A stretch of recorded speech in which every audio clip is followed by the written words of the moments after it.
Alan, Elise, Clay Bell here. Thank you very much for giving me the opportunity to provide you folks with the financial report. I appreciate the engagement letter here you folks have signed. Any questions, let me know. Well, so, I know we discussed in great detail the financial planning process. Any questions there too, just give me a holler. I'll stop and do my best to answer it for you, okay? Today, what I did over the last 4 to 5 weeks here for you folks is I put together a financial report based on the needs and the information that you provided me. For today, what we're going to do is I'm going to take two important topics. I'm going to kind of pull them out, talk about them, and then we'll finish this up next time we meet. Getting under the hood on this, the education planning for Jerry and Christopher, Kelsey too, don't want to forget about her, and also the retirement planning that we used for you two folks' retirement. So those are the topics that we're going to kind of delve into here. Starting right off with Jerry and Christopher's education. Elise, you mentioned you wanted to get out of that investment portfolio. You wanted to take those assets and divide them into a 5-year and a 10-year treasuries. 5-year treasury 7.5%, 10-year treasury at 8.5%. I can understand why. When I calculated the arithmetic and geometric returns on that. That portfolio, I see they're both negative. Using the geometric return give us a little bit better indication of compounding, but that's been down 3.4%.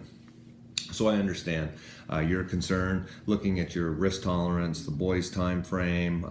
Let's go ahead and get those into treasuries, and we'll show you the numbers here that I put together. The CD was a no-brainer, no penalty CD. Let's go ahead and get out of that. With an interest rate of 6 going to 4, we can get you 7.5 and 8.5. So let's do that. For the sake of this, for the planning for the boys, I divided the assets up equally. Jerry's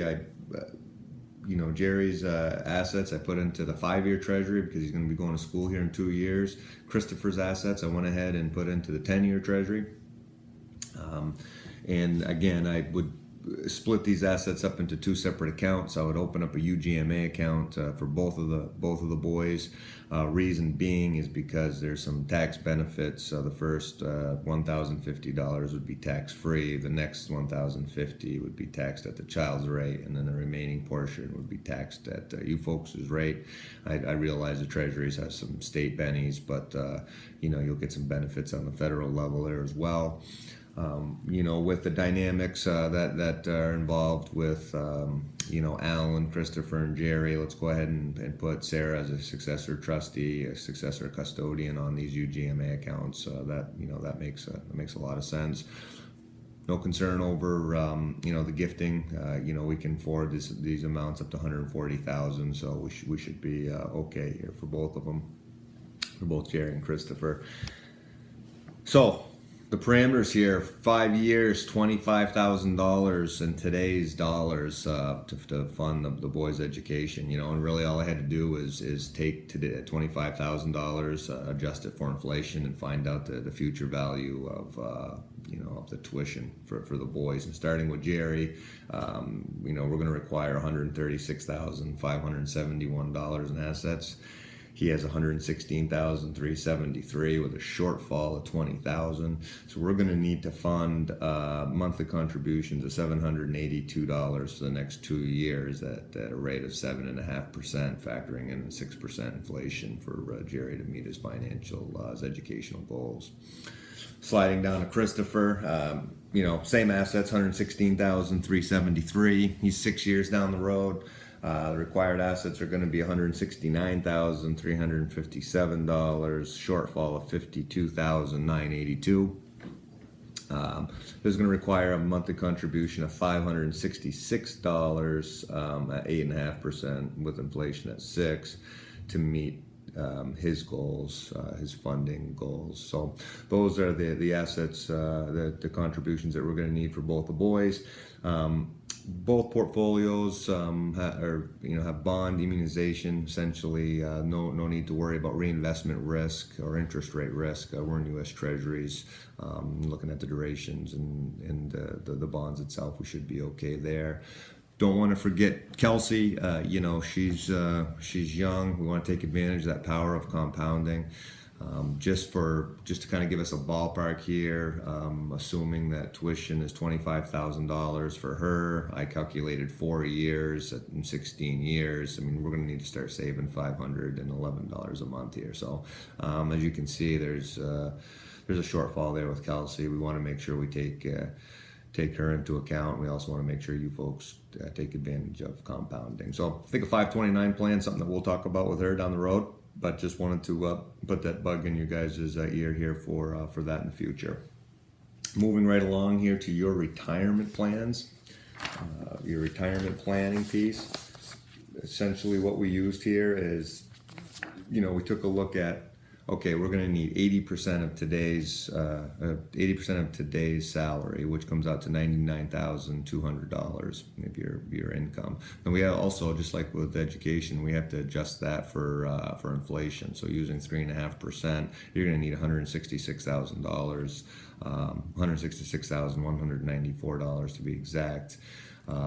You know, in 15 years to fund your retirement.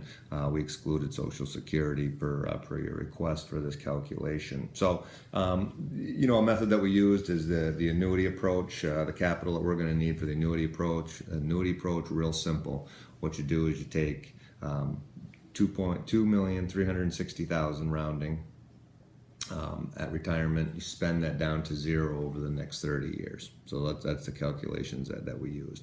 We also have to take into consideration what is the projected, the future value of your accumulated resources. So your accumulated resources, we took your retirement assets, and we also took Alan's ML brokerage account. Now, we also had to factor in the fact that I recommended paying off the margin debit balance and also some credit card debt. So that number comes to $197,150. So if we calculate the future value of that accumulated resources in 15 years, it'd be $823,000. Now we have to take the $823,000, subtract that from the $2,360,000. Now I'm rounding here for you folks. Is going to give you a shortfall of $1.5 million. Okay, $1,536,000. So that's a big shortfall. So how do we get there? Well, we calculate out the net present value. Okay, of those assets. So we have to calculate that out. Once we calculate the net present value out of those assets out, and then we can solve for a serial payment that we're going to need. Now with that net present value of those assets, I had $564,000, but I also minused out $197,000 to give us $367,000, rounding again as a net present value. So solving for a serial payment that we're going to need, it comes to $38,570. Why serial payment? Serial payment takes into consideration inflation. The level payment approach doesn't take into consideration inflation. So inflation's all around us. It's here. Let's use that calculation. So we're going to need $38,570, multiply inflation, 1.035 gives us $39,919 that we're going to need to tuck away here to meet our retirement goals. So how are we going to get there? You folks really have to start taking advantage of the 401k. In order for you to fully take advantage of the 401k match, you need to each put in 6% of your salary. So enabling you for you folks doing 6%, you're going to get a 3% match. Okay, so that's something that we have to do. Also, you'll see here, the recommended asset allocations based on your risk tolerance and time frames. I have here as well for you folks. Alan, Elise, let's take advantage of the Ross. Alan, 5,500, Elise, 6,500. Makes a whole lot of sense for you guys to tax diversify your portfolio. Okay, these assets will grow tax free. Alan, phantom stock, that's a big one. I know it's expensive for your company to find a valuation on that. When they do, it's imperative. It's very important that I know those assets are paid out at retirement. And, that's a big piece of this equation. As we factored in before, I mentioned that present value. It'd be nice to know what that value is. Alan, you also mentioned the fact that the profit sharing that what didn't pay in 2014. That's a bit of an anomaly. You feel very strongly in your company that it'll continue with the profit sharing. As your certified financial planner, I had to take into consideration. It's hard for me to take into consideration that when it hasn't paid for a year. So my plan here, my review here, I did not include the profit sharing, but obviously that's a very big piece. So as we move forward into 2016, please keep me posted as we review, your financial plan here annually. Hope this helped you folks out. I really appreciate your time and look forward to getting back together with you folks. Thank you. Have a good night. Take care.